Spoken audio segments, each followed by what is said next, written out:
Hi, kind souls. If you felt pulled to click on this today, I don't think that was random. I think you're one of the light bringers, one of the ones quietly holding light for everyone else, even while you're standing in your own shadow right now. So let me say this clearly before we start. This reading isn't for everyone. If you're not currently moving through some kind of darkness, some kind of weight, this might not land for you today, and that's okay. But if you've been in it, if you've been the wounded healer, the isolated one, the one who's grown from pain instead of being crushed by it, dear, this message is for you. We're pulling 9 cards today, Oracle and Tarot mixed together, because I want to give you the whole picture, not just a pretty affirmation, but the actual shape of what's happening around you right now, and why. Let me shuffle. Okay, let's see what wants to come through. Card 1, the one who carries the light. Look at her. She's throwing light down onto the earth, deliberately, almost like spell casting. And I believe she represents you, your soul. This tells me the veil is thin right now, dear. Whatever's gotten darker for you recently, at the exact same time, you are being handed tools, real tools, to push that darkness back. Rituals, intentions, small daily choices toward the light. They're going to be unusually effective for you right now. Not someday, now. I want to sit with this a little longer because I think it's easy to hear "you're a light bringer" and file it away as a nice compliment. It's more than that. It means the difficulty you're in isn't random suffering, it's raw material. Whatever you're casting off right now becomes fuel for what you're about to be able to do for other people later. The signs are getting louder. Dragonflies. If you've been seeing them, that's not a coincidence. They're considered spiritual messengers, a nudge to sharpen your psychic senses. I believe what's happening for a lot of you is another spiritual awakening. Maybe your second, maybe your third. And here's the thing about awakenings. They're always triggered by some kind of darkness first. That's just the mechanism. You don't get the upgrade without the friction that forces it. So if reality has felt a little slippery lately, if you're noticing angel numbers everywhere, if you're questioning things you used to take for granted, that's not you losing your grip. That's you being recalibrated onto a slightly different frequency than before. Shadow and light, both necessary. This is the heart of the whole reading, honestly. Whatever darkness you're dealing with, grief, inner demons, witnessing what's happening in the world, this card says you are the light in it, and that the light is the eventual outcome. Not a maybe, an outcome. I think there's tension right now between lower, heavier energy trying to pull you back into old patterns and higher energy trying to lift you forward. And I believe that tug of war is exactly what you're living through this week, maybe this month. This won't last forever, dear. It's happening for a reason, not to you for no reason. There's a difference, and I think you already feel that difference even if you can't fully explain it yet. The overwhelm is not a flaw.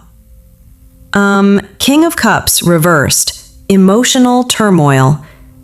If you're a light being, of course you're hypersensitive to everything happening around you right now. The world is loud and heavy, and you feel all of it. That doesn't make you broken, dear. It doesn't make you too much. It's just your nature. But, and I say this with love, you do need boundaries. Visualize light around you. Picture your guardian angel's wings wrapped around your shoulders. Do whatever ritual actually resonates with you, even if it's as simple as a breath and an intention before you open your phone in the morning. I also see this card as the beginning stage of a new level of psychic ability coming online for you. And new levels always feel a little disorienting before they feel powerful. That discomfort is temporary. It's not a sign something's wrong. Your clarity is coming back online. King of Swords. Clarity, intellect, mental strength, and birds, especially ravens or crows, may be personally significant messengers for some of you watching. I think the outcome of everything you're currently shadow and light working through is this: a whole new level of understanding and the ability to use your gifts intentionally instead of just absorbing everything that happens to you. This card is also about communication. So ask yourself honestly, what has your darkness already taught you about staying grounded? About reaching for higher guidance instead of spiraling? Whatever your answer is, dear, that's your specialty forming in real time. Maybe it's nature. Maybe it's animals. Maybe it's astrology or plants, or simply being the friend people call when they're falling apart. You don't have to become some big spiritual influencer for this to matter. Sharing it honestly with the people you trust is already you doing this right. You are not as alone as it feels. This card is asking you to look for signs right now. I believe some of you have started noticing things just outside the edge of ordinary perception. And if that ever feels unsettling, you're always allowed to say, out loud or in your mind, I don't want to connect right now. Please respect my peace. That boundary is yours to set.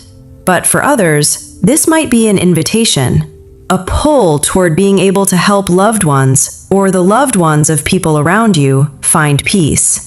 Take only what genuinely resonates with you here, dear, and leave the rest. I want to add, whatever form this takes for you, sharing it gently with people you trust helps someone else out there feel less alone in their own experience too.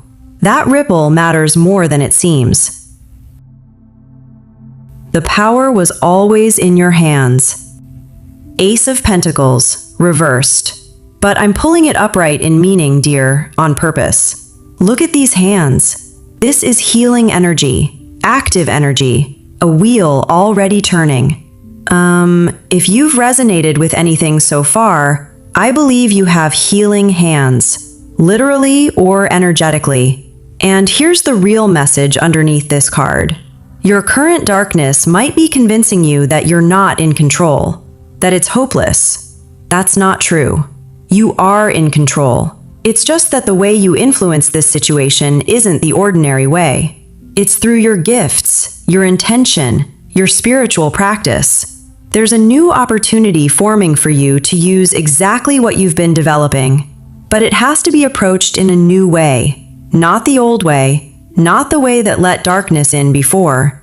Choose the higher vibration and work with it, even when it's hard.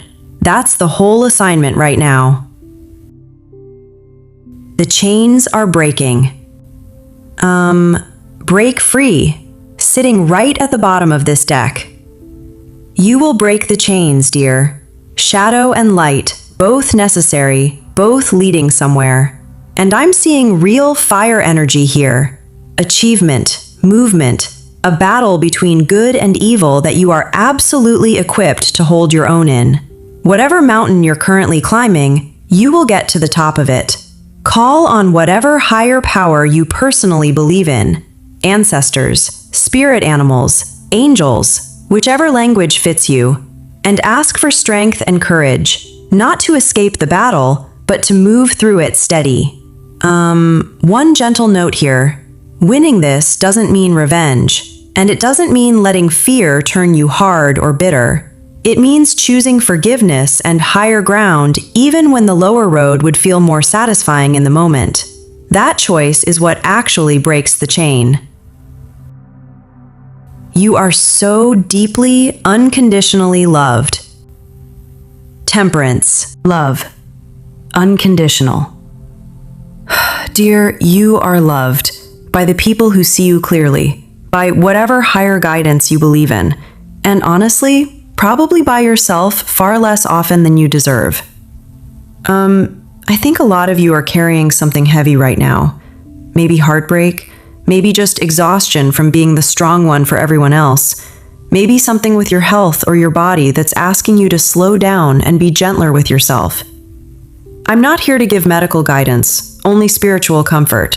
But I will say this: whatever weight you're under, you don't have to carry it entirely alone. And being gentle with yourself while you get real support isn't weakness, it's wisdom. Your softness was never your weakness, dear. It's what makes you able to actually reach people. You are not a victim in this story. You are a wounded healer, healing in the shadows, on your way to becoming the light in someone else's darkest moment, the same way someone was probably that for you once.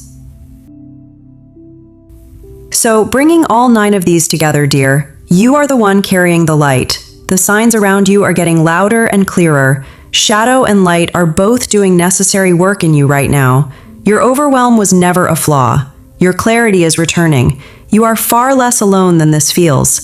The power was always in your own hands. The chains around you are already breaking, and underneath every bit of it, you are so deeply, unconditionally loved. None of this requires you to become someone different, dear. You just have to keep choosing the light, one small moment at a time, the way you already have been. If this reading found you at the right moment, let me know down in the comments. An angel emoji, your favorite angel number, whatever feels right. It genuinely helps me understand who these messages are reaching. If you'd like a personal reading looking at your specific situation, that option's linked below. And check the description for other readings that might speak to you too. I'm sending you so much light and so much patience while all of this unfolds exactly the way it's meant to. Until next time, dear, take care of that beautiful heart of yours.